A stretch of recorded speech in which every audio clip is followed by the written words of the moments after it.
Hi, my name is Glaze. My name is Jazzy, and welcome to Let's Table That. Today we're joined by Sarika Lamont, Chief People Officer at Vidyard, which is a Canadian AI video platform used by sales teams around the world. In this episode, we talk about Sarika's unconventional path to HR, why the best people leaders think like business leaders, and what it actually takes to earn a seat at the executive table. We also dive into how AI is reshaping work, from automating repetitive tasks to creating new teammates like agents. Let's welcome Sarika to the group chat.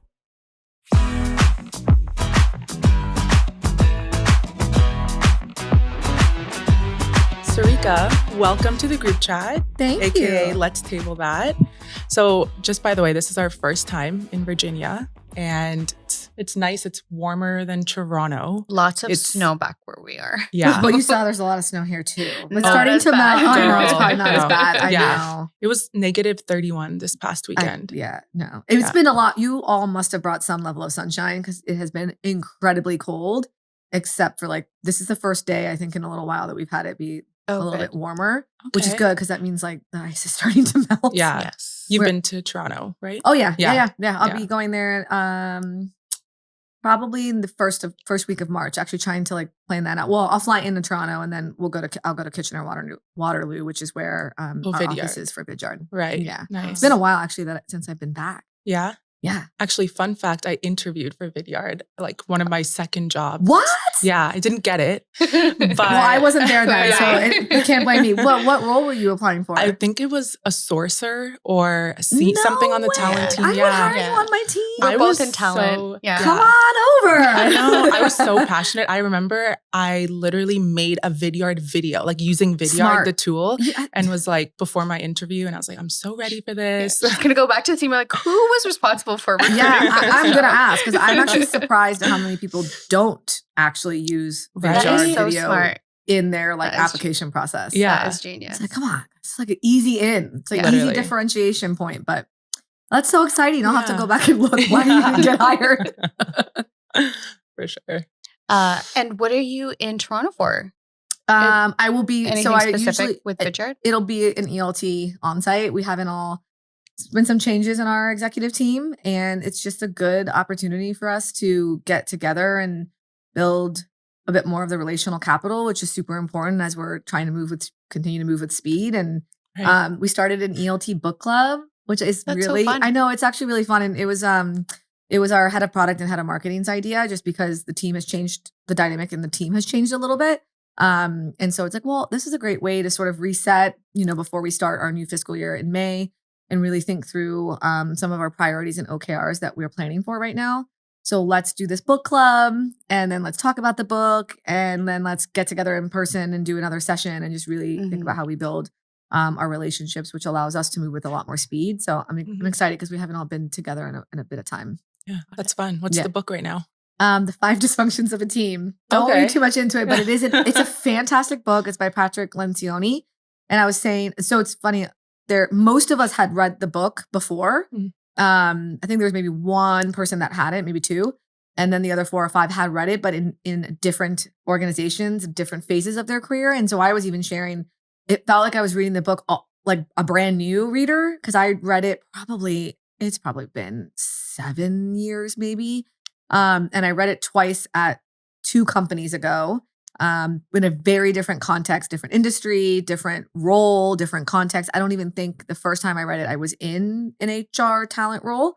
So it was before that. Mhm. And then I read it again after I had kind of moved into a more of a talent facing role. And it feels like a totally different book because you're Right. reading it in a different context and a different perspective. And Mhm. it's a good book every time. It's a great book, actually. I might have to add that to my Yeah. list. Definitely I'm add it. Curious now. Yeah. I have Yeah. so many books on my list now. Yeah. I would say it's a pretty quick and easy read. And then it's written in such a way that you just really it's easy to sort of oh, this is this person on my team, or this is this person. The personas in there, I feel are pretty applicable across a lot of different personas inside of any business. Okay. So you just feel oh, I get this, I get what this person is doing. And also kind of makes you have an appreciation for maybe the similar personas in your business, where they're coming from. Mhm. And we did a 2-hour sort of facilitation on it last week that I facilitated, and it was very awesome. and everybody came in like very vulnerable and very open. And it's already made, I think, like such a big difference in like how we're moving differently and how we're communicating. So it's definitely a good one. That is super interesting. You sold me I on give it. a lot of Idea. credit to, I told my CEO and CTO, they're the co-founders, like, I give you two a lot of credit for coming into it and like open-minded, being vulnerable.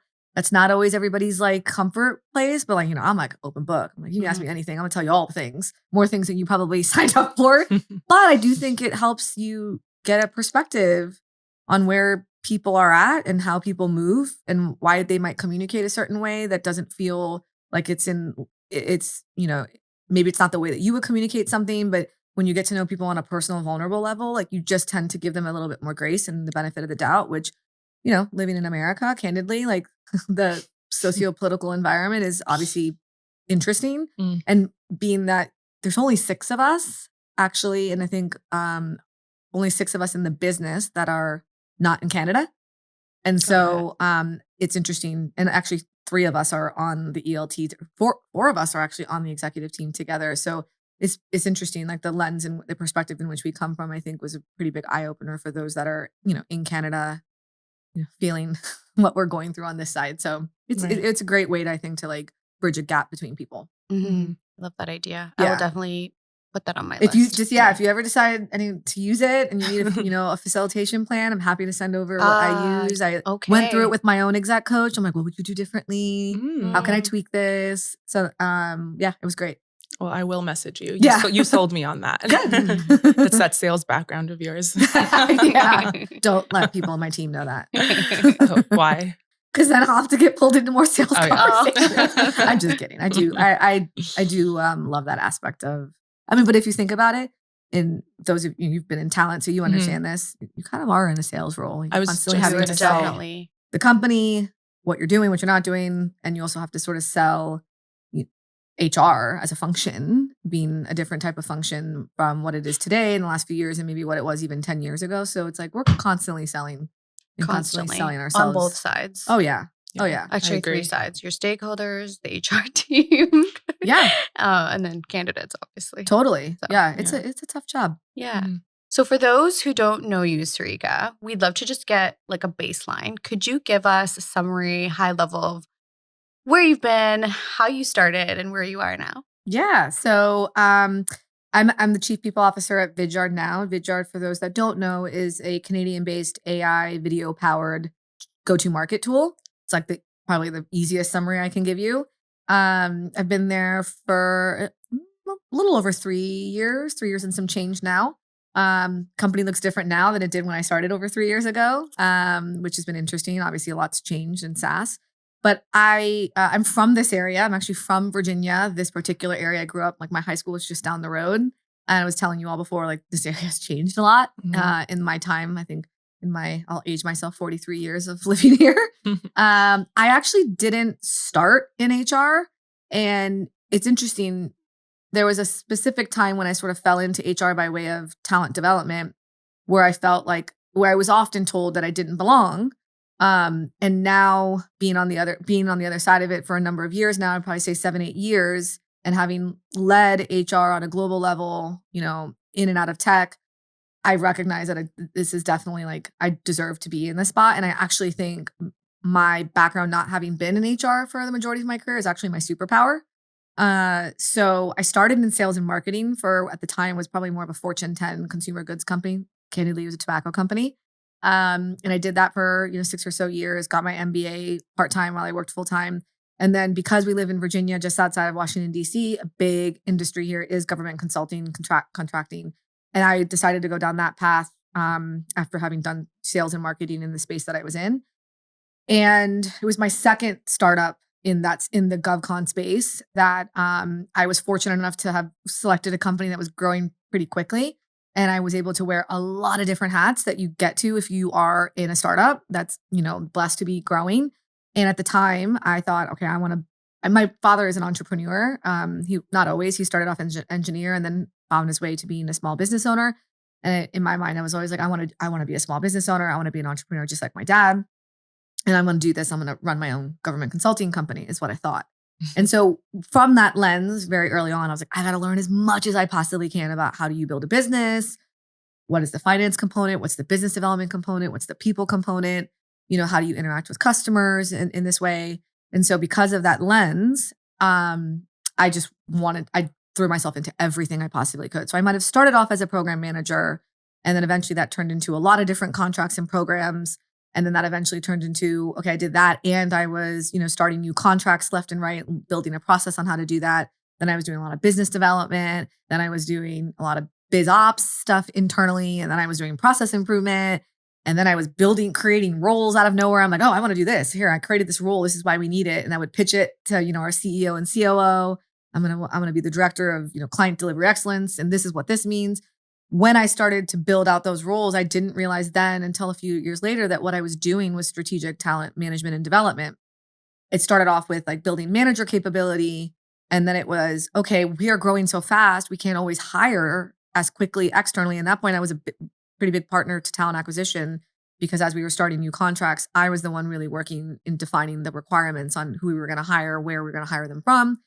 And then it was like, okay, we can't keep up with this level of hiring externally. And when you hire managers externally, they don't come in understanding the way in which we deliver. They don't understand your culture. They don't, right? So also we're growing so quickly, and we have this next gen talent that's like, well, what is our career going to look like? How do we do that? And so that's sort of how it started. And then it was like, took a life of its own after a couple of years of doing that. Then it was, oh, well, we're growing so quickly. We're at this point, I was employee 60-ish. And then by that point, a few years in, we were like 500 employees in. But you started to see it, I wouldn't say the cracks, I would just say silos where, HR wasn't talking to the business development wasn't talking to people on the front lines, operational components wasn't talking to the business. There wasn't that great partnership. We're starting to build some of that. And so I thought about this. I'm like, well, how do we do this differently? And then I stumbled across integrated talent management. I built a framework, a visual for how we were going to break down the silos in our business and differentiate ourselves from other government consulting firms. And then I pitched that idea to the CEO. Then I found out, oh, he's like, I want to sell the company. This PE firm's going to come in, new CEO, do this, help us do this, integration as part of this M&A effort. Did that for a little bit. And then I pitched the idea again. And then that's sort of how I fell into talent development, talent management. And then I did that for a couple of years and was like, I want to do all of it. And it was great because I was learning a lot from the HR side. I was, I thought I was hopefully teaching, an area where our HR team just wasn't doing those elements of strategic talent management and development. And then eventually I decided to make the difficult decision to leave. And an external mentor of mine was going to be the CHRO of a tech company that was growing. She actually was an interesting mentor. I still am keep in touch with her. She was the first person I noticed that came from the business side and found her way as the chief people officer of an HR tech company. She was a product leader turned HR leader. That's very uncommon. At the time, back then it was rare, not. yeah. If you think about it now, not so crazy when you think about HR as a Which product. is great. Yes. Which is Yeah. refreshing. And that was common like she was one of the trend, first people to really do it Love that. and did it crazy successfully. And her whole story is really interesting. And she took the company public and then decided, a little bit afterwards, like, okay, I need to take a break. And then her break ended up not being that long because then another company reached out and was like, help us come do what you did there. Help us IPO. She just happened to be a woman that I followed on LinkedIn. And I reached out to her, like, because I didn't, I'm like, well, I don't know. How do you meet HR people? And how do you find people that, candidly, I felt like I didn't have a lot of validation from other HR people on like that I knew what I was doing or that I could do this differently and it could make sense. I think I got a lot of validation from, the CEO I worked for who gave me this opportunity. He really gave me an opportunity to just go at it from a very different perspective. And I will always have a tremendous amount of respect for him. But, but it was always like, I was looking for validation from other HR leaders and I just wasn't getting that in the organization I was in. And so that's why when I reached out to her, I'm like, I've never seen anybody do this before. How did you do this? How did you make this change? And like, I'm in a place where I don't get a lot of validation and I feel like I'm like over my skis a little bit. And she's like, says who? She's like, and basically Candace, she was like, fuck that. Like they're wrong. And let me tell you. And so that's kind of how we built our own relationship. Truly, like she lived in like Minneapolis, didn't even live anywhere near me. And then became an external mentor. And so then when she left to go She left and started right before COVID started and was like, come and join me and come be my global head of talent. And we're going to do this across 7 countries. We're going to buy companies. We're going to IPO. You get to have all this experience. And I'm like, me? But I haven't like done all what you're asking. Like, I haven't done it to this degree. She's like, yeah, I believe in you. She's like, I think you could do it. Like, you have the right personality, the right mindset. Just come and do this. Like, take a leap of faith. And so I left behind a company that I loved, a CEO that I loved, a team that I loved, a lot of money from the equity because I knew that they were going to sell. That was the whole part of the game. And I did, and I left and I did it. And it was a company that wasn't even based here. They're based in the Midwest. And then I started doing, it was in COVID, and I was eventually traveling there and back when we could. And, ultimately it wasn't, the company, it was the right decision at the time. But if I reflect on it, the company probably wasn't the best fit from a values perspective and sort of how I want to move in the space. And so then my mentor, like as the CHRO, she left after like 4 or 5 months of me getting there, and I stayed another year. I got promoted to chief talent officer, and I learned a lot that I wouldn't have learned. It was almost like its own little boot camp, like another business school boot camp. And then eventually when I left there, I found my way to Vidyard, and then, kind of made my way into the CPO role. Yeah, it was long-winded. Crazy. No, I love it. Cut out what you want, but it's been an interesting journey, and I took a lot of leaps of faith, a lot of tears along the way, because I knew it was interesting when I left to go join this tech company. I knew in the first week that I'm like, oh man, I don't know that this was the right fit for me. And people ask me all the time, well, why didn't you leave? And I'm like, because I made a decision, and I'm stubborn that way. Like, I couldn't tell the people that I'd left, the company that I'd left, that I made a bad decision maybe. And I wasn't sure that it was a bad decision. I just wasn't sure that it was what I thought it was going to be. And I knew it in the first week. You just have that instinct, that gut. But also when I reflect on it now, and this is a lot of therapy and a lot of like coaching from my executive coach to get to this point of like, it wasn't that it was it was just not, it was still a decision that I made that I needed to live with. And I still learned a whole heck of a lot that I would not have learned on a global scale. And so I don't regret the decision, because people ask me a lot of time, do you regret it? I'm like, no, I don't regret it. I learned a lot about myself as a leader. I learned a lot about myself as a human being, on like how I will and won't move as an executive in the next role. I learned a lot about leaders I will and won't work for and what to look out for. And I learned a lot about like setting a boundary and protecting myself. But I don't regret the decision I made. I don't regret the decisions I made while I was in that business. So good. You live and you learn. Yeah. I think you were exactly where you were supposed to be at that time. And you were supposed to learn something from that and take it from there. But y'all, it was like right before my 40th birthday that like no I way. made this decision to leave. And we had like just bought a new house, and I was like, what am I doing? I'm such a loser. I'm about to turn 40, and like I don't have a job. And what am I doing? Well, you really live under chaos. Yeah, totally. I think it's pretty clear I thrive in chaos. Yeah, but I never left a job without another job lined up. But it was one of those things where like I needed to go. It wasn't healthy. And for all that I learned from it, it was also just something I had to do for myself. But it took and it didn't take that. I mean, it probably took like 3 or 4 months. I didn't start right away. I really needed to like feel everything. And I did spend that first month or so with my therapist quite a bit on like, what did I learn from this, and how do I reframe and like not use it as a way to like, where I allowed for people to like knock me down and feel like I had, that I'm lesser than, right? So it truly was a lot of work I had to do on myself before I knew that I would be ready for the next thing and do it wholeheartedly and like with a lot of conviction and confidence. I think that's something underrated, like using therapy to succeed in your career. I think that's one of the main benefits that people should opt into. I know a lot of friends that they've transitioned maybe career paths totally, or like yourself, industries and career paths. And just to understand how to not have imposter syndrome or to not feel like the people around you need to be your cheerleaders, like yourself. Those people weren't your cheerleaders. Maybe it was because they're so used to traditional approaches. I know government usually is like that, and that could have knocked you down if you didn't have that support. Yeah, I just, it was so interesting. I'd never felt like I wasn't understood or appreciated for what I did bring to the table, which is a lot of speed and urgency and a lot of passion and energy. And, working for a company that I've always worked for companies on the East Coast, and we move differently on the side versus companies that are on the West Coast or in the Midwest, and not realizing the personality conflicts that can naturally arise from that. It's just not something I had ever dealt with before or even thought about. And then on top of that, you're working and supporting 7 other countries. And, employment law and culture everything is so different. I mean, even being an American working in a Canadian company is very different. And then you talk about adding 6 more countries on top of that. It was, like I said, it was incredible lessons learned. I don't regret it at all. I've learned a lot.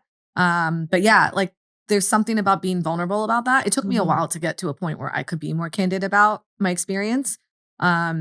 But I do think, and it's interesting, I talked to a lot of other HR leaders, probably someone you've already mentioned that you've done your own podcast interview with, who really have felt the same way, especially in this type of a role. HR can be a pretty thankless job, and can be really challenging, especially for like someone like myself, I'm a big empath. I'm also can be very anxious and in the best ways, but and empathy is so important in the work that we're doing, but it can also be something that can be a pretty big drain and a burnout if you don't leverage it in a way that's productive. And find the boundary between, you can be empathetic in the moment, but you kind of have to find a way to turn that off and be able to go both ways. And that's it's a really hard role to be in as an HR executive. And you've been in the business, so you see it from a business lens. Yeah. And you happen to be in HR. Where do you see HR leaders still defaulting to more of an HR lens versus a business lens? Because, HR has really transformed in the last, I would say, 7 years. Yeah. I think my starting point is a little bit different because I look at myself as a business executive first rather than an HR executive. And it's I always look at it in the context of, I ground myself in what will help the business be successful? How do we drive business outcomes? What is our business strategy? And then how do I use people as a lever to drive those business outcomes? It's not that I look at things as an HR initiative or an HR program first. And it's not, I don't think that discredits HR. I think that gives us a lot more credibility when we can think about the business and then allow the business direction and strategy to define what your people strategy will and won't look like. And I think that's the difference. And I think that's the difference with HR leaders that I've seen that have been able to make this transition and pivot to thinking to being more of a business leader and getting more credibility and getting more of that, seat at the table, so to speak. You hear that a lot. You have to earn it. And you have to earn it by, anchoring in what the business needs. And that doesn't mean that you don't care about people. And that definitely doesn't mean that you're not people first. And I think that's a pretty big misconception, that if you don't think about people always, but it depends on your frame of reference. I think about people all the time and but the business needs to be successful for the people to be successful. They work hand in hand.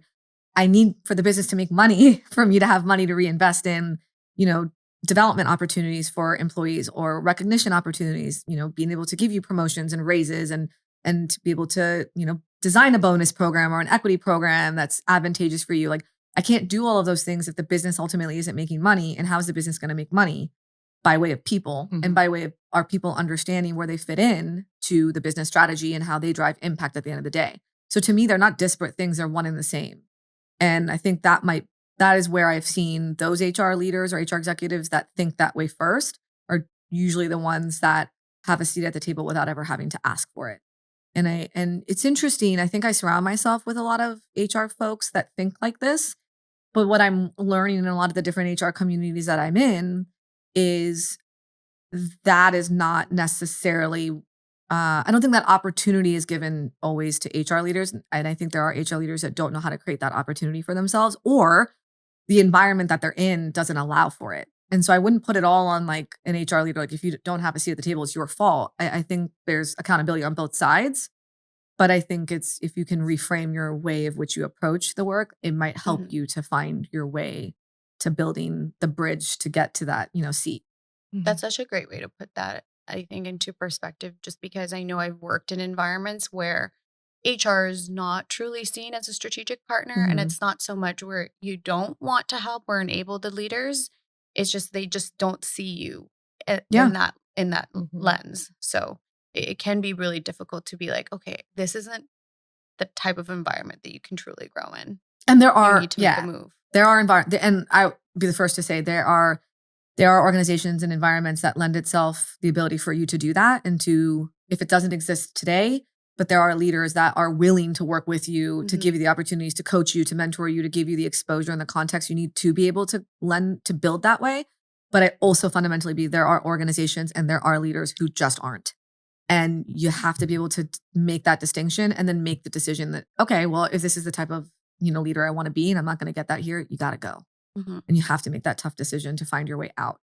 And, that's a tough decision. And easier said than done when you think about how tough the job market is right now. I know that it's not easy to do that. And so I don't claim to, I'm oversimplifying, but if you really think about it though, that is the decision that people will have to make. And you might not be able to make it tomorrow, but you need to make a plan on how you're going to get there if you don't feel like you're going to get it inside of your own organization today. Have you ever worked with an executive maybe that's where you've had to show them what people's strategy really means and how it affects the business? Yeah, I've worked with executives that just get it, and they might not understand all the like nooks and crannies about it, but they understand it enough to know that it can be a differentiator, and they believe in me enough to know that I'm the right person to figure it out. Because at the end of the day, I'm a consultant by nature, right? And what the sort of the core of that is like solving problems and figuring it out. And so, I've had leaders that just are like, I understand it to a degree, but like, I believe in you to know that you'll get us there. I've had leaders who claim that that's what they want. And they're like, yeah, this is what we want. It's a culture I want to build, and have no desire to do it. And regardless of how many cycles you spend in trying to rack your brain on how to position it in a way and like try different avenues or angles to get them to understand, they're just not going to, because they just don't care. There are definitely executives and founders out there that don't give a shit. They care about money, and greed is what leads the day, and greed is what leads the decisions that they make. And that was when I had to make a decision. I'm like, this isn't going to work. And it's okay. It's also okay. I'm not the right leader for you. You're not the right leader for me. Let's just go our separate ways. And then there's leaders who know they want it. They just don't know how to get there. And you kind of have to bring them along on that journey. And each one is, you learn something, but I've seen all sorts of leaders and executives. And I know for you, it seems designing high-performing, high accountability cultures is essential to this type of outcome. What would you say accountability looks like when it's done well? Yeah. Accountability is one of those ones, and I talk about it a lot. And I'll be honest with you, I don't think I always get it right. I think I probably use that word a lot more than I not should, but I don't think I'm always clear on what I mean by it. And it sometimes like can come off in the context of the business that you're in and the moment that you're in as like a negative thing, or this thing that you're like using it as like a guise to like be hard on somebody. And I found where this notion of accountability and holding each other accountable is done well, at the core of it is really about clarity and ownership, right? It's about being very clear to leaders, to managers, to ICs on what good looks like and what our expectations are versus what our expectations are not. And it's about being clear on who owns what decisions and making those decisions and living by that. And it's about finding and driving that clarity down to your IC level, and in a way where people feel ownership over, the work that they're doing. You want people to be clear on like, what you're doing in this role is driving this impact, and this is how this ties back to sort of the greater strategy. That level of clarity and that level of alignment, when you can get to that is where I think you can really drive more accountability in a way that doesn't feel aggressive or this sort of like scary thing that I'm doing. And I'll tell you, I don't think that we always get it right. And I would even say in my current business landscape, it ebbs and flows too. It ebbs and flows on where the business is at, and is the business doing well, or is the business challenged on something, and is there a lot of change happening, and then people's like the tax in which they're paying to rapid change all the time, it burns them out. And if we're not cognizant of those things, then naturally like it's harder to drive more accountability. And I think it's also about, we as leaders have to model what accountability looks like. And we have to be willing to have the tough conversations and be clear in those conversations and those feedback loops to other leaders, managers, and ICs when they're not. And there's examples where I feel like we've done it well. And there's examples where I feel like maybe haven't done it so well, or I haven't pushed in my role as an executive. Like, no, I know things are hard, but like, we got to do this because if we don't, this is what's going to happen downstream. So yeah, I mean, that's like the realest answer I can give is like, it's easier to say it. It's harder to execute it. Yeah. I like that though, because I know even for candidates, for like not even just the employee side, they often want to know, what is my role going to contribute to like the greater impact of this company? And I often try and figure that out in my intake calls, for example, with hiring managers, and understand, okay, what are they going to be doing 6 to 12 months? What is that going to look like if it's successful? Because then that will help sell the candidate, especially if they're actively interviewing. Like this market right now, startups, they're really competitive between each other, obviously. Oh, So you need to sell them on what your work's really going to do. But so from your perspective, I'm so curious. I always ask, all like recruiters this. Yes. Do you also see that there's been a shift in that that dialogue with candidates in like today's generation versus maybe even 5, 6, 7 years ago, where like candidates care about that a lot more than I've ever seen before? Like Gen Z really values like mission and purpose and their role in that impact that they're going to drive. Yeah, I think they're more intentional about the questions that they ask during the phone screening and the interviews. How does my work ladder up to the values or the priorities of the organization? So as a recruiter, I feel like I've been doing this 15 years now, and I didn't start having those answers in my head because I just thought about salary. Will they meet the salary, location, like the actual day-to-day job? Right. But now it really is more of a selling point for candidates, and asking those thoughtful questions and being intentional about where they're going to be moving to. Yeah, because I don't think they see through it. Yeah, they do. Well, they do. And, they do. Even it's so interesting. We, like most SaaS companies, especially in this AI pre and post AI era, there's ebbs and flows. And like, there's moments where the business is like, oh my God, this is amazing, that we're killing it. And then there's moments where like, oh my God, this is so hard. And like, shit, this is like totally different, because SaaS now is different than, 5 years ago. Yeah. And I mean, hello, we're like living through like some like the biggest innovation of our time. Yeah. And so a lot of it is we're learning in this evolution. I don't have all the answers. My CEO doesn't have all the answers. But it's interesting. Like I never asked some of the questions that I'm getting. And it's not what my recruitment team and I are learning is that people aren't necessarily looking for the perfect answer. They're not looking for you to say, everything's so great here. Oh my God, it's so awesome. You're going to love every aspect of this. We're so great. That's so fluffy. Yeah, I'm like, but it's bullshit. A fluffy thing to say. It's bullshit. And so what I have really, my team has always been really great on, but I've also coached a lot of our leaders on is don't lie. Be honest about where we are, and be honest. And because there's pros and cons to everything. Like there are companies now, even now in tech companies, and it surprises me to this day that they're not investing in AI in their product or even internally as something that is important to invest in their people, is like, helping people to drive this type of transformation internally. And it's funny because there's people that just are still still people that are resistant to AI that think like, oh, I'm going to go to a company like that isn't focused on AI. And I'm like, that's not the flex you think it is, actually. Yeah.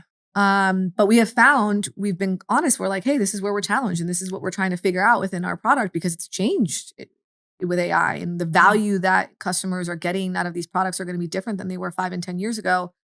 But here's what is really exciting is here's what we're learning. Here's how we operate. Here's how we communicate. Here's the level of transparency you get. The people are amazing. This is how we're investing in AI. This is access to tools that you're going to get. And I have found a lot of people joining the organization because they're like, the team has been so honest about where we are, the challenges, the good, the bad, the ugly. And I want to work for a company that's AI forward and is investing in that in their people as much as just in their product, and, for customer value. Mm-hmm. And it's so interesting. Sometimes it still surprises me. I'm like, oh, they really want it. Oh, okay. Shit. Okay. I was like, you were honest about everything. Yep. Some people are big on that. They want to come and solve real meaty problems. And they want to know that they're going to get invested in. And investment can look different in different places. So, but I think it's the power of choice and the power of transparency. Give people the real deal on what is and is not, what is in our organization and what you will and won't get.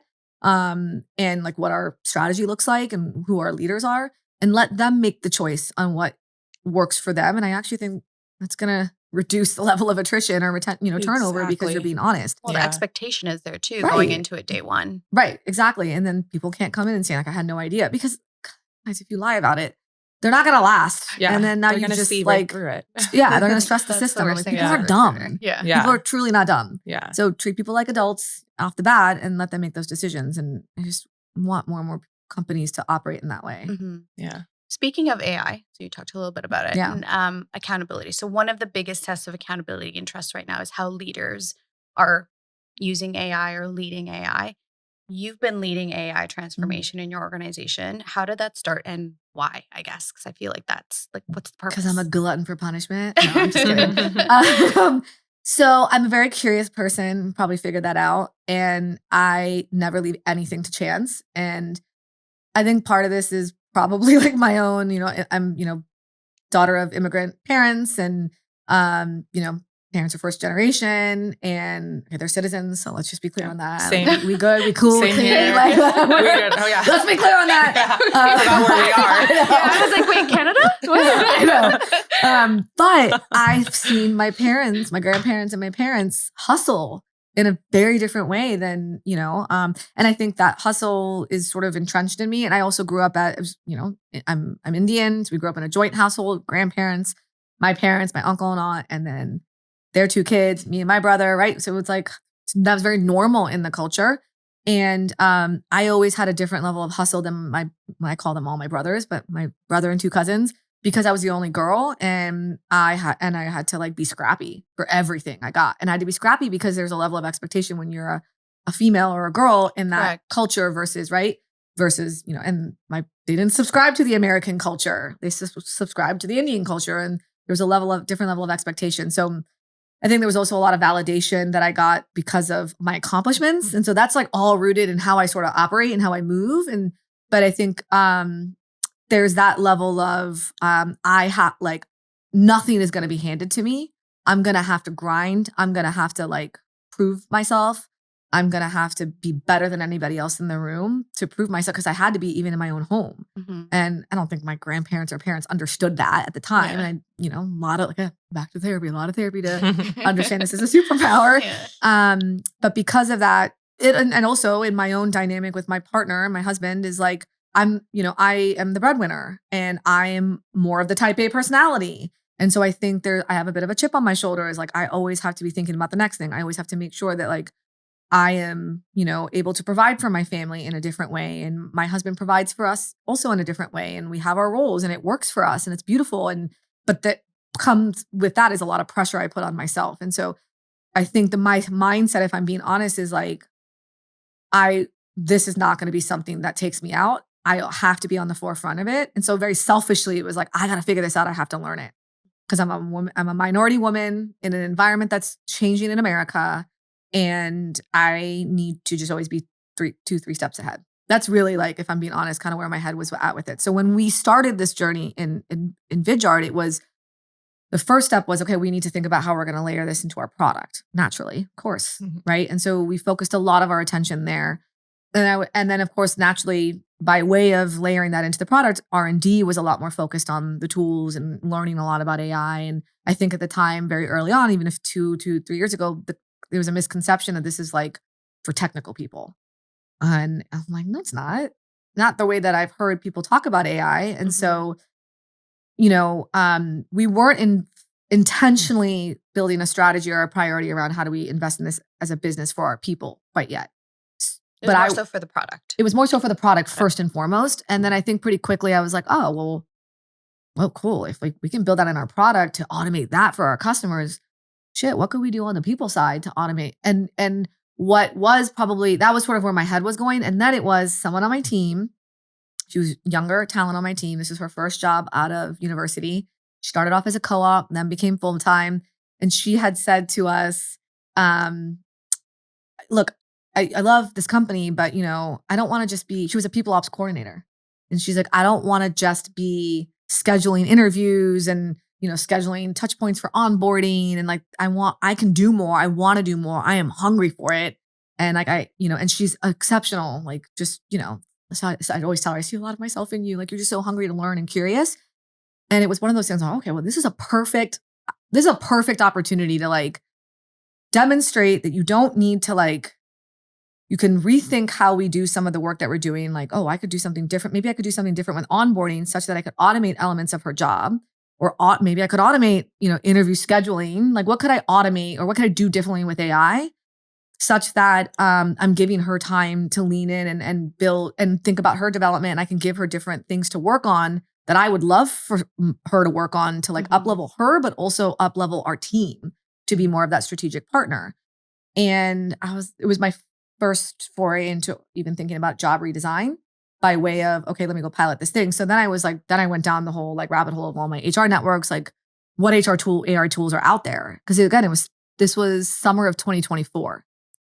And I was in a, HR online community, and I reached out to someone like, hey, what's this tool you've been talking about? This tool Kinfolk. Like, oh, let me introduce you. So then I reach out to the founder of Kinfolk, and I'm like, what is this like? You couch yourself as like a people ops AI tool. What does that mean? And, did a demo on it. I'm like, oh, well, I don't have a ton of budget because this is like halfway through my fiscal year. But like, what if we did a pilot where I'm trying to automate? This is what I'm trying to solve for with onboarding. This is like my 5th iteration of like improving onboarding. Could I use this, feature to automate onboarding in a way that I can solve for also this thing where this young woman on my team wants to be able to do X, Y, and Z differently? And he was like, oh yeah, we could definitely do that. It's like a huge use case for us. I go, cool. Let's do a pilot, and maybe like don't charge me for the full platform. And then you're new to the game as well. You're AI native. And then, you can use us as a case study that you can use for marketing and branding. And I will be your biggest champion if you can make this work. But then this way I can use this as an example and a pilot to measure on for a couple of months and then sell internally to my CEO that I'm like, yo, we really need to focus on this because we can get some real lift and leverage here. So that's what we did. Did you have to integrate that with your current tool, or was just standalone at the point? For no, the pilot? At that point, the idea was to integrate it with my HRIS and then also integrate it within Slack because that's where our people work, right? Okay. And then how do you meet manager? Because it was like these are the challenges and the gaps that I'm hearing from managers, from the new hire experience, and then from my team. So there's 3 different stakeholders, right? And so like, here are the main things from the stakeholders I want to solve for. Can I solve for that with this tool? Or could I even get like 70% of the way there? Because that would be something. And they're like, yeah, we could do that. And then we did it. And then I was like, okay, how much is it? So they, gave me like a very nominal, like, here, we'll charge you this much. And I made the case to like finance. I'm like, well, I save money here, and here. So let me use some of that money to invest here. And I would tell you, we built it with them, like as a partner. So it probably took us about 30 days, I would say, to build it and to sort of test it out internally. And then in 30 days of launching it, I had already seen such measurable, incredible outcomes and such great feedback from my team and from our management community. And then another 30 to 60 days of like measuring it from new hires coming through. And it was like crazy, the feedback we were getting on the experience. And we went from 55% manager task completion in like all the things they have to do for their onboarding task to like ensure that someone's getting a really great experience to, 97% or 95%.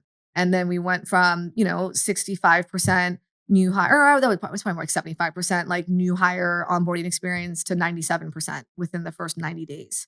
Wow. And I was like, okay, I have something here. So I started small. I took like a very elements that I knew there was a lot of repetitive tasks that like was ripe for automation in the way that I thought about automation, and then piloted something and then went to my CEO. I didn't ask for permission from him. Like, can I go do this thing? I was like, no, I'm just going to go do it. Yeah. Oh my God. I was going to say you didn't. No. Oh my gosh. Hell no. No, you just went. No, I knew exactly what I was doing. I'm like, this is in the budget. It's fine. Yeah, but I worked with, so that's the thing. This is where HR has to get smart. Like I knew what I look at my budget all the time. I look at my P&L. I know money that I have saved through making different decisions within HRS, HR tech tools, or not backfilling a role, or, or not doing a one form backfill. If I had someone maybe leave the team, I was like, I don't need this exact role. I need something different. And that might be less expensive. So, there were places, puts and takes and trade-offs I was making that I knew I had money. And, I think they charged me like $2,500. So I was like, okay, that's I'm like, shit, take it out of my paycheck if we need to. Like, that's how passionate, I even told my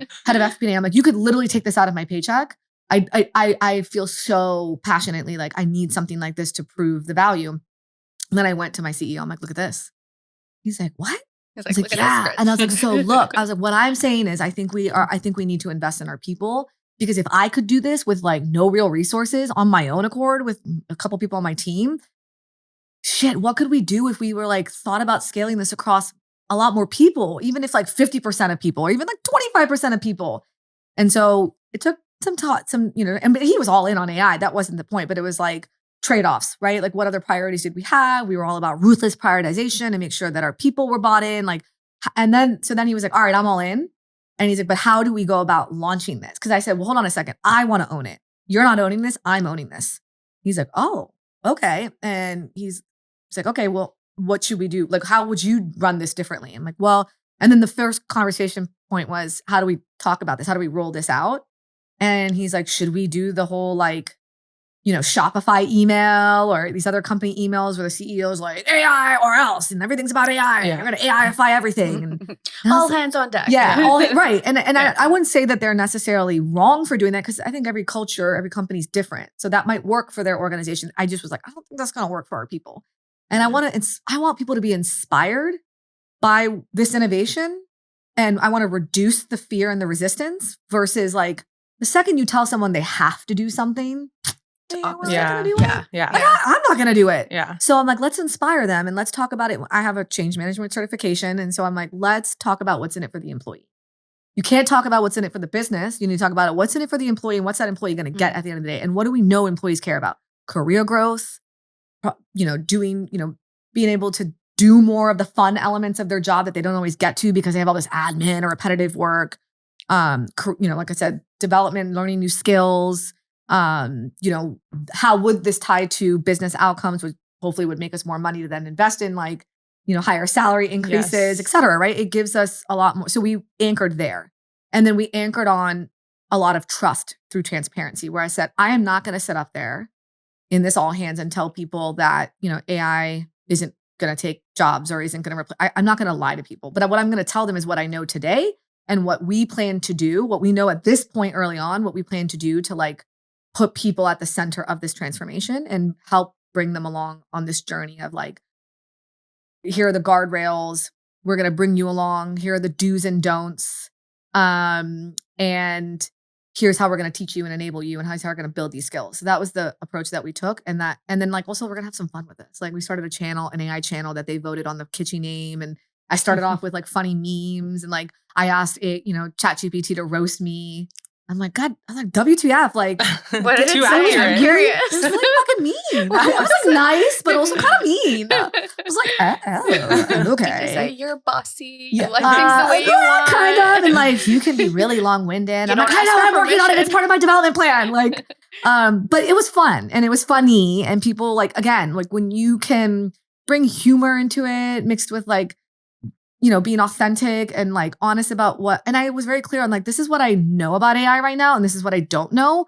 And we're going to learn this together. I was very vulnerable and that resonated with people. Mm-hmm. And I think when our executives saw that resonated with people, that was what I was very clear to our leaders. I'm like, this is what you need to continuously be doing within your teams, in front of the organization. And this is how we have to get, the only way that adoption will come is if we build enough trust and transparency for people to, and to create psychological safety in a way where they're see leaders are also learning alongside them, because it's such a new innovation. No one knows no one knows everything about AI at this point, even now. Same thing in summer of 2024 when I launched, or actually no, I didn't launch this until March of 2025. And that worked for our organization. That worked for the people, that worked for where they were. And that was I looked at I looked at engagement survey data, I looked at exit interview data, stay interviews, I looked at the demographic makeup of our organization. We have a lot of young talent and that cares about, we talked about the mission, the value, what's in it for me. And so that's where we anchored it. But again, that might look different for another company. And then that's kind of where we started. And it's evolved since then. We're learning every day. And it's so fun, you guys.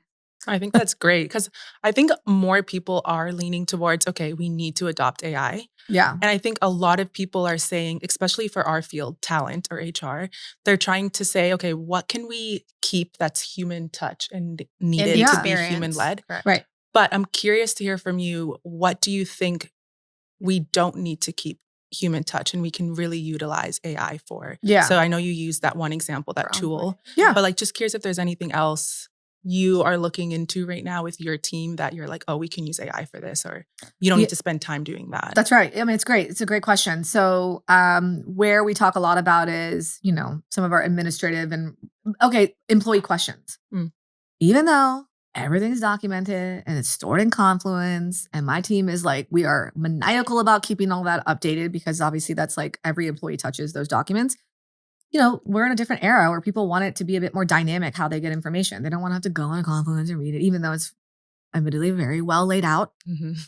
They want to interact with bots, and like that's kind of where people have evolved to. And so what we did was, we leveraged Kinfolk, but we also had another tool. It's an AI ITSM tool that our IT team owned that is called Risotto that powered our first AI employee. And we gave it a persona, a kitschy name, an avatar, and all that fun stuff. So you guys like have a risotto. one of those. We have like risotto. Risotto is the tool. Yes. And then, but the interface, like besides IT, no one goes into the Risotto platform. Got it. Their interface is an AI Vidyardian named Yardley. Their pronouns are they, them. And Yardley has their own persona.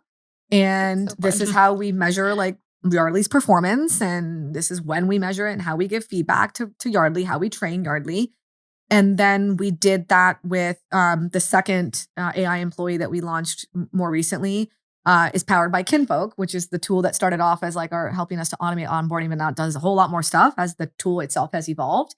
And then her name is Kinley, and her pronouns are she, her, and then she has her own persona, her own avatar, and her focus is where Yardley surfaces a lot of questions about documentation and can surface from like our Google workspaces, our public Slack channels, our documentation. Kinley is very narrowly more focused on the information around career development, coaching, our competencies, our performance processes, our, compensation, like a lot of the people related stuff that we've, processes and systems that we've built. And we've created a persona and guardrails around, like, Kinley, I want you to focus on these things. And you're going to pull from these places. I tested it first as building it as a custom GPT. And then when I was talking to the Kinfolk founder about it, because now I'm an advisor to them, he was like, whoa, hold on a second. Why are you doing that? I'm like, what do you mean? Like, well, why don't you use Kinfolk for that? I'm like, I didn't know that I could. And he's like, yeah. I'm like, cool, great. So then like, let's funnel it that way. And then what is going to happen is, what we're trying to do is either create a API integration between Kinfolk and our AI powered performance and engagement tool with CLAR. Either it's going to be able to pull information from CLAR, which is where like, one of your, manager employee one-on-ones are, where your OKRs are and your updates, where your performance reviews are. As that product continues to evolve, there'll be like feedback and recognition all tied up in there. Nice. Can Kinley surface insights from there such that then what happens is an employee can say, how many times have any of us on our team or managers be like, I want to get promoted. You tell me how. Every day. Seasonal. Every day. Okay. I was like, but how do I get there? I'm very clear on this, and I have been for many, many years, not just at this organization, is you own your career. Exactly. Your manager does not own your career. You do. So your manager and we are there to enable and empower you and to create opportunities for you or remove blockers for you so that you can build the skills and be given the feedback so you understand what you need to be doing differently to get to that next level if that's your desire. But it is not my job and it is not your manager's job to do that work for you. But what I've learned is, especially younger talent who also have never worked in an office before, and so they've never been co-located, they don't understand, they haven't learned, they don't have mentors, right? And that's a very real gap with remote work. If you've only ever remote worked, right? These are sort of like downstream implications. There's a lot of beauty that remote work gives, but there's also a lot of challenges that we have to think about and how we redesign what that looks like in our businesses is, okay, they don't know how and they don't know where to start. And so where we thought about Kinley being was like, yeah, you can ask questions on like, benefits or whatever, but you could also ask it as like your tier 0, tier 1 coach on like, okay, Kinley, I'm a senior people ops specialist, but I really want to get promoted. Like, where do I start? Like, how do I do it? And then it can pull from competencies. It can pull from performance reviews. It can pull from one-on-one dialogues, right? That's the idea. And so right now it's pulling from specific locations. I want it to be able to get more individualized by pulling from our AI powered, performance and engagement tool. And so it's either can we have can we have that company, I've already introduced the 2 founders. Can we build a custom API integration, or do we use something like a Zapier, where that you can create a Zap between the 2 tools and it can surface the information that we need. So that's kind of what we're exploring right now to make the tool feel even more individualized and curated so that people will use it more. Because one thing I have learned, at least in my own organization, people don't always give a lot of grace to the AI tools and I'm like, hold on a second though, because if you want a tool that's further along in the sort of the UI UX of it all and has a lot more features of yesterday, and maybe they're a little bit slow on the uptake on the AI features, because when you've been a company that's been around for 5, 10, 15 years, you've built up technical and operational debt inside of those platforms. So it can be harder to layer AI into your product platform. I mean, I'm saying that as someone, we're doing it ourselves in our own tool, and you can't move as fast as an AI native company can. But think about it. A lot of these AI native companies didn't come about except for the last 2, 3, 4 years. A lot 2 to 3 years ago. And they're still learning. They are learning, and their platform might be only 60% of the way there. And I made the conscious decision to move from a HR engagement performance platform that was, been around for a little bit longer, but was slower on the AI front. And even like some of the stuff that they chose to do with the AI was not even accurate. And I lost trust and credibility in the product. And also they charged a whole lot more and I'm like, I would love to save some money and also think about, but the beauty also, and this is where HR needs to think differently and bring their people along differently, is these AI native companies, particularly in the HR tech space, because I'm just always demoing and looking at tools, these vendors are such incredible partners where they have the ability to move differently, where you're giving feedback and that feedback is actually being heard and reinvested right into the product. And they'll tell you like, oh, that is actually perfect. Yes, great. Like we're adding that to our roadmap and it's going to show up here. Or that is really good feedback. We can't get to that for another 3 months, but we're going to get to it because it's important. Here's what we're going to focus on first. And you don't get that in companies and HR tech companies. I use that as the example because that's who I interface with from an HR perspective. You don't get that as much. They don't have the ability to do that. And that's not entirely on them. It's just, there's just a lot more layers. And, but that's the beauty of working for an AI native company. But then you make the trade-off. I'm spending less on it and I can influence where the product is going to build a tool that HR can really get benefit from and the nuance that HR has. But also I'm okay with the UI UX not being perfect.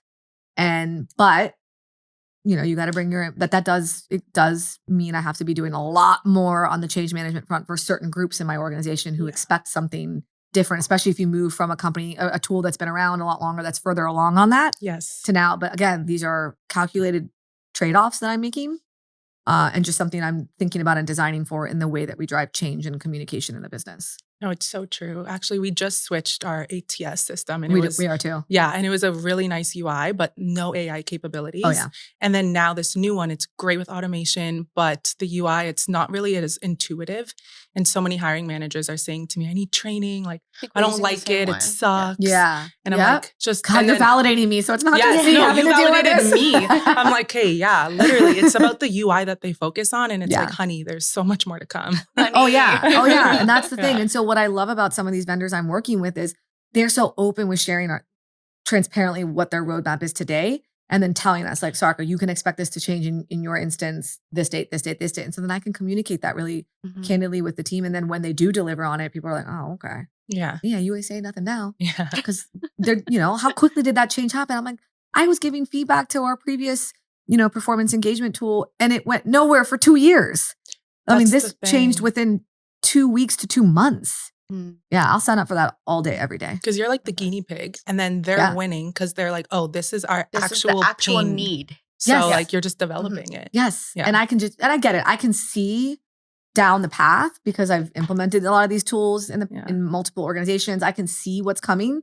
And why would an engineer see what's coming in the same way that I would? I get that, and their minds think like very differently. Like my go-to market teams are like, yeah, we trust you, whatever. But then you have folks that are just naturally inclined to like pay attention to these things because they're building these products. Yeah. So I get it, but you have different personas and different ways in which you have to market and drive change inside the business because you have different personalities. And again, that's another complexity of our job. And that's where having not always, coming from marketing and coming from sales and understanding that and building personas That's why marketing, it's where you actually see a lot of not just product folks making their way into HR, but marketing folks, because they think like that. They are so equipped to think about ICPs and personas and how do you market this message to this person. And so they're really great at HR because they know how to like maneuver and sell something and brand something that drives a bit more adoption at the end of the day. I think you're giving people a lot of ideas of how to pivot. Yeah. I Thanks for hope not so. gatekeeping. Yeah, from like different industries. That's the best thing. You know, that word just. Because I'm like, Don't gatekeep. because that was the reason why I left that company when I couldn't get access to data. And I'm like, we can't be strategic if we're not sharing data. We need the data. We need the data to make the right decisions, to know where the business is. And so I'm not all about gatekeeping, but I will tell you, I think that is a little bit of a gift that the COVID era gave us is people didn't have, they didn't have any choice anymore. People were like thriving for connection. And people were like yearning for that. And then what ended up happening is that's when you started to see a lot more people sharing on LinkedIn. A lot more of these online communities came about because people were no longer meeting face to face. Yeah. And I think that is probably one of the best things to happen in the HR community in specific, because then naturally where these communities came from was sharing more candidly and more openly and open sourcing a lot more. And there, companies like OpenOrg is a great example of this. And they're UK based, and these guys are awesome. They're the ones that I learned about Kinfolk from. Okay. But they were some of the first to build an online community that was all open sourced everything. Like they didn't even have you pay for stuff, and all different types of strategies and templates and processes for HR. It was amazing. I remember coming across it. Yeah. Wait, what's it called? OpenOrg. Yeah. Okay. Yeah. I'm And then- shared something with you. Maybe. Yeah. Yeah, Okay. they to me, at least from my perspective, they really changed the game in how to build HR communities, and having these online communities and networks be about the core of it being about connection by way of like enabling and empowering us with information and supporting each other in that way. Because if ultimately, like at least for me, why I don't gatekeep anything is because if we want to change the way work is done, how do we change that more rapidly than we've seen it change in the last, we're seeing a lot more of it, but like, how can we make that happen? How do we scale that change? And you can't, but by gatekeeping in my small little organization, what am I doing for the world of work? And quite frankly, as a mother of 2 young kids, I want to build a better work, the concept of work and work environments and what you get from work and what that balance and that work-life integration for my children. Yeah. And I feel a very big responsibility as an executive, as a business leader, and as a very open, transparent person and as a mom to do that. And to me, that feels like the best way and what I have control over at this point. That's inspiring. I love that. And what a great way to end our show. Unfortunately, I have no idea what time it is. I want to keep Unfortunately, talking, but we really appreciate speaking with you today. I know we have like a ton more questions we didn't really get to, but we are super impressed. We love your background. We love all the insights you've shared, and I think a lot of people will learn from it and be truly inspired. I hope so. Oh, they will. So. They will. You've inspired us, I think. Yeah, I can speak I'm like for gonna Glaze go too. look up everything. Good. I'm glad.